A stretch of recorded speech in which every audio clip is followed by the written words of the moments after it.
හැමෝම සනීපෙන් ඇති කියලා හිතනවා. ඉතින් මම මේ පාඩම් කර කර ඉන්න ගමන් තමයි වීඩියෝ එකක් කරන්න ගත්තේ. මට දෙයක් මතක් වෙලා. පාඩම් කර කර ඉන්න ගමන් කියන්නේ මම පාඩම් කරලා බ්‍රේක් එකක් අරන් ඉන්නේ මේ. මගේ බ්‍රේක් එක තව විනාඩි 5යි තප්පර 55ක් තියෙනවා. ඉතින් මම පාඩම් කරනකොට යූස් කරන ටෙක්නික් එකක් තමයි පොමඩෝරෝ ටෙක්නික් කියන්නේ. ගොඩක් අය දන්නවා ඇතිනේ පොමඩෝරෝ ටෙක්නික් එක කියන්නේ අපි ටිකක් වෙලා වැඩ කරලා චුටි රෙස්ට් එකක් අරගෙන ආයෙ වැඩ කරනවා කියන එක. අර ඔයගොල්ලෝ අහලා ඇතිනේ දර කපන මිනිස්සයා යාළුවෝ දෙන්නගේ කතාව. ඒක මම කොහේ හරි YouTube channel එකකින් තමයි ඒකත් ඇහුවේ. මට මතක නැහැ දැන් මොකෙන්ද ඇහුවේ කියලා. කොහොම හරි මිනිස්සු දෙන්නෙක් එක පාරේ ගස් කපන්න ගත්තලු. ඒ දෙන්නගෙන් එක්කෙනෙක් දිගටම වැඩ කළාලු, එක්කෙනෙක් ටික වෙලාවක් වැඩ කළා, ටික වෙලාවක් විවේක අරගෙන පොරව මොහත් කරලා ඊට පස්සේ තමයිලු වැඩ කළේ. අර බ්‍රේක් අරගෙන ගස් කපපු එක්කෙනා කිසිම බ්‍රේක් එකක් ගන්න නැතුව එක දිගට වැඩ කරපු එක්කෙනාට වඩා වැඩි ප්‍රමාණයක් වැඩ කළා තිබුණා කියලා තමයි ඒ කතාවේ තියෙන්නේ. ඒ කියන්නේ අපි එක දිගට එකම පිම්මට වැඩ කරනවට වඩා මැදදී චුට්ටක් බ්‍රේක් අරගෙන වැඩ කළාම ඒක ගොඩක් ප්‍රොඩක්ටිව් කියලා කියනවා. ඉතින් පහුගිය ටිකේ මට එක ප්‍රශ්න වගේක් තිබුණා. මේ ප්‍රශ්න නිසා මම කරන වැඩවලට ફોකස් කරන්න බැරි ප්‍රශ්නයක් මට ඇවිත් තිබුණා. ඒ කියන්නේ පාඩම් කරන්න ගත්තත් මම පාඩමෙන් එළියට යනවා ටක් ගාලා. මම මොකක් හරි කරන්න ගත්තත් මම ඒකෙන් ටක් ගාලා එළියට යනවා. ඒ කියන්නේ අර ફોකස් කරගෙන ඉන්න බෑ. ඉතින් ඒ නිසා මම මේක ඉස්සර පාවිච්චි කළා පොමඩෝරෝ ටෙක්නික් එක ලංකාවේ ඉන්න කාලේ. මම ජපානයට ආවට පස්සේ මගේ ජීවිතේ සම්පූර්ණයෙන් උඩු යටිකුරු වෙන සිද්ධි කීපයක් වෙලා මගේ තිබ්බ අර හොඳ පුරුදු ටික චුට්ටක් ඩිස්මිස් වෙලා ගියා. දැන් ඒ ටික මම ආයි මෙහෙම ගන්න ගමන් ඉන්නේ. ඉතින් මම ආයි පොමඩෝරෝ ටෙක්නික් එක පටන් ගත්තා පහුගිය ටිකේ ලංකාවට ගිලාට පස්සේ.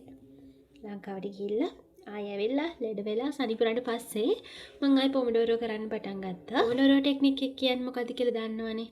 එතකොට අපි වැඩ කරනවා ටිකක් වෙලා බ්‍රේක් එකක් ගන්නවා කියන එක තමයි පොමඩෝරෝ ටෙක්නික් එක කියන්නේ. ඉතින් පාඩම් කරනකොට තව දෙයක් තමයි මම කැමති බෑග්ග්‍රවුන්ඩ් එකකින් මියුසික් එකක් වගේ ප්ලේ වෙනවා.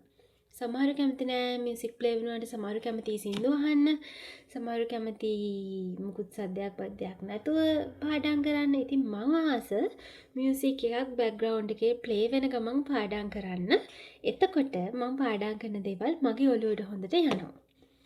ඉතින් ඔය දෙකම එකට ගන්න පුළුවන් විදියක් නැද්ද කියලා මම හොයලා බලනකොට මට හම්බුණා මෙන්න මේ study with me කියන වීඩියෝ සීරියස්. ඉතින් ඔයාලා මෙහෙම study with me කියලා YouTube එකේ search කළාම ගොඩාක් වීඩියෝස් එනවා.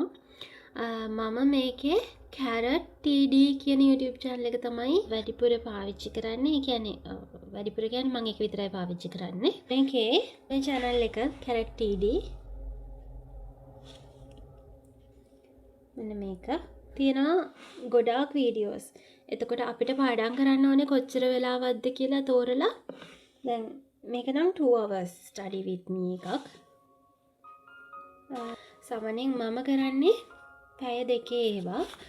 පැය දෙකේ ඒවා තමයි මම පාඩම් කරන්නේ. කියන්නේ ඒකේ තියෙන්නේ විනාඩි 50ක් පාඩම් කරලා විනාඩි 10ක බ්‍රේක් එකක් ගන්නවා. ආයෙ විනාඩි 50ක් පාඩම් කළා විනාඩි 10ක බ්‍රේක් එකක් ගන්නවා. පැය දෙකක් ඉවර වෙලා ලොකු බ්‍රේක් එකක් අරගෙන තමයි ආයෙ පාඩම් කරන්න ගන්නේ. සාමාන්‍යයෙන් මම පැය දෙකකට වඩා පාඩම් කරන්නේ එක දිගට.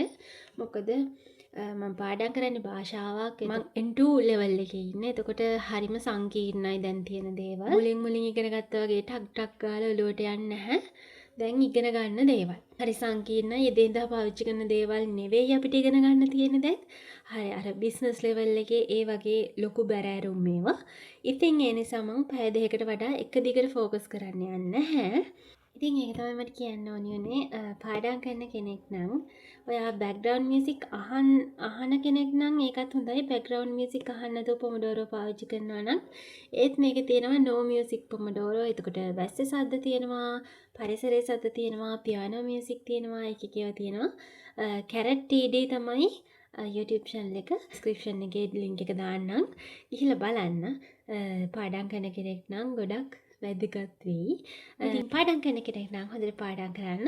සමහර අය කියනවා ඉගෙනගෙන වැඩක් නැහැ. සල්ලි තමයි වටින්නේ. අරව මේව කියලා කියනවා. හැබැයි ඔයා ඉගෙන ගත්තොත් ඒක ඔයාට මටත් ඒක තේරෙන්න ටිකක් කල් ගියා. හැබැයි මං ඉගෙන ගන්නවා දැන් මට අවුරුදු 26ක්. හැබැයි මං තාම ඉගෙන ගන්නවා. මට අවුරුදු 31ක් වෙනකම් මට ඉගෙන ගන්න තියෙනවා. මට හිතුණත් මං ඊට පස්සේ තව දේවල් ඉගෙන ගනි. මට ඒක ආවේ මගේ අක්කගෙන්. මං යා මේ වෙලාවේ ගොඩක් ආදරෙන් මතක් කරනවා.